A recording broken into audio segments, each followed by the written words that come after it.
Hey bugaboos, and happy 10K. I'm going to keep saying it until we get to 50, and then I'm going to say it again until we get to 100K subscribers.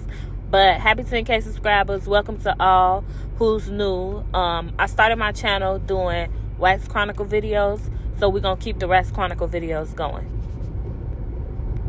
I actually haven't did a Wax Chronicle video in a long time, so here we are. I'm going to jump in and out because I honestly don't remember what we was talking about in this video, but we going to see. Right here we are talking about her skin. She noticed that she has a bump. I let her know that it's not an ingrown, but we are going to talk about ingrowns as well as aftercare in this video. So first thing first, we want to talk about when are you supposed to get a Brazilian wax and how often. You're supposed to get a Brazilian wax every 4 to 6 or maybe even 8 weeks, depending on your hair growth and hair texture. Now, when coming to get wax, you want to make sure you're exfoliating at least 24 hours prior to your appointment. If you do it the same day, you want something light, not too heavy of an exfoliation, because we all know that waxing is an form of exfoliation. So after your Brazilian wax, let's talk about aftercare. After your Brazilian wax, you want to wait an additional 24 to 48 hours before you do anything that makes you sweat.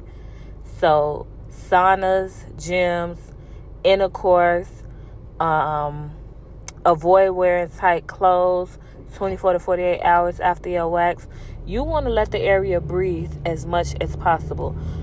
No shade, no tea.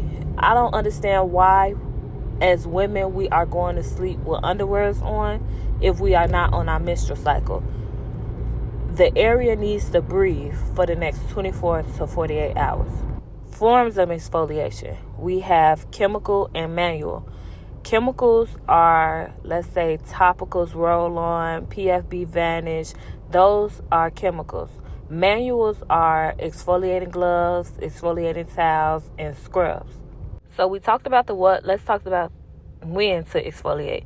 You want to exfoliate 24 to 48 hours after your Brazilian wax, 3 times a week, every other day. So if you got a wax on Wednesday, the first time you should be exfoliating is Friday. The next time is Sunday. The next time is Tuesday, and so forth on. You want to make sure you're moisturizing with a lightweight oil, nothing too heavy, something really light to help keep that area moisturized as well as hydrated. So depending on your hair texture and at what level you are at as far as ingrowns or no ingrowns, I do recommend a certain type of exfoliation for different clients. My favorite form of exfoliation has to be the glove. I prefer the glove. I prefer an antibacterial soap, a lightweight oil, fur. Fur is a good one. So now we're going to get into the 20-80 rule. 20% is what we do in the treatment room. 80% is what you all will do at home as far as aftercare. The 20% is I spend probably 20 minutes with my clients. We're doing waxing and we're doing extraction. 80% is what you do at home. So that 80% is the next 4 weeks. What are we doing to take care of our Brazilian wax within the next time I see you? So in 4 weeks, you mean to tell me no exfoliating, manual or chemical, we aren't hydrating, we're just leaving the area as is. So let's talk about it. If we're leaving the area as is and we're not doing nothing to it, you are bound to see ingrowns. Point blank period. There's no way around that. You are bound to see ingrowns. And what comes with ingrowns? Hyperpigmentation. Ingrowns sometimes can get infected. Those are the ingrowns that are big and pustules. They have pus in them, and then they might start to bleed.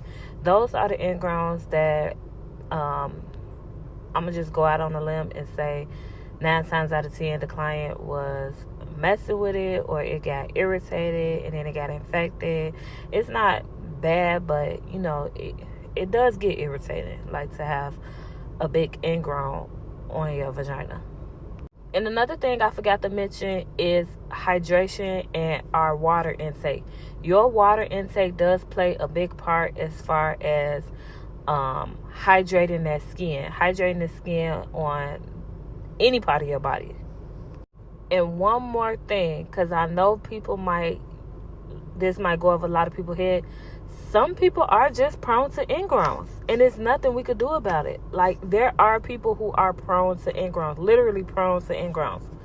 And the number one thing I would say to that, as well as clients who can't really control their ingrowns, one, either get a vajacial. A vajacial is a facial for the vagina, meaning you get a double cleanse, a pre-cleanse, a regular cleanse, you get extractions, you get a chemical exfoliation, you get a mask for your skin types and skin concerns, and then you get a moisturizer. You could do a vajacial, and it comes with a steam treatment.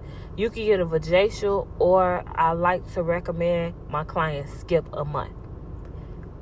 As much as y'all might hate to, I do recommend you skip a month. So if you come get a wax on June 18th, the next time I would recommend you come is August. I'm not gonna lie. It works, it helps. I like to tell people you might be coming too frequently to get a wax, and the hairs are thinning out really good, which we love, but it can't keep up with the form of exfoliation, so the hairs aren't able to push through the skin to come out, those fresh new hairs. So it's okay to keep up like your skincare routine down there, but skip a month. It wouldn't hurt to skip a month. I promise you, it works. And then I know some of y'all like, oh, Tony, skipping a month is crazy. It is diabolical. But hear me out. If your hairs are already thinning out really, really good, those 4 weeks that when you were supposed to come get a wax, those 4 weeks go by so quick. And then you could wait another at least 3 more weeks, 2.5. Come every 6 to 8 weeks. I'm telling you, it works. I wouldn't steer you wrong. So let's sum it all up what we talked about. We talked about exfoliating, the different forms of exfoliation. We talked about moisturizing. We talked about when to exfoliate. We talked about when to get a wax. We talked about ingrowns, why ingrowns form.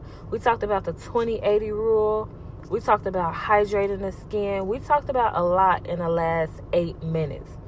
So if you are somebody who gets a wax, or you want to start getting a wax, I know it does sound like a lot, and I got to do all this just for a wax. It's worth it, honestly. I've been getting a wax way before I became an esthetician, and I only dealt with ingrowns one time in my life. Am I a stickler for aftercare? Yes, especially when you bring it to my attention. If you bring something to my attention and I'm giving you advice or telling you how to take care of it, of course I expect you to listen to it. And then the thing is, a lot of people get recommendations on what to use from TikTok, and the people on TikTok don't even be estheticians. Now, I see if it was an esthetician you was getting your your information from, but it's not. It's just a regular influencer. So how do you think that makes me feel as an esthetician, and I'm telling you what to do, but you saying F me, I'm finna go listen to somebody on TikTok who got 500,000 followers? What? Now, tell me how that sound. One more thing. Let's talk about Dove soap. After this, I'm gone. I'm done talking. It's nothing to talk about. You guys can watch the video. Happy 10K. Let's talk about Dove, because I know a lot of my clients, Dove got them by the neck. Dove got them by the balls. Dove is a beauty bar. Do you know what a beauty bar is? Don't worry. I'm here to educate you.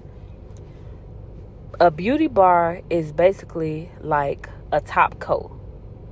So you will use a beauty bar basically to lock in all that moisture, like trap in all that moisture at the end of your shower routine. Dove isn't like a cleansing type of soap. It doesn't cleanse.